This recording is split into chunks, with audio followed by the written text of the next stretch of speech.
Right, in this video I'm going to show you how you can work in Chrome on your PC and have multiple windows open on the same screen. So if I open up this tab here and I go to Vidiq, excellent tool this. There's a link in the description. So I do this every day. I optimize my videos.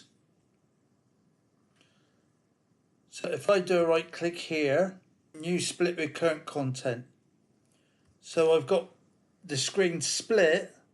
I can see what's going on both screens. I can go in, optimize my videos and work on the YouTube channel as well, and copy and paste and upload things as I want.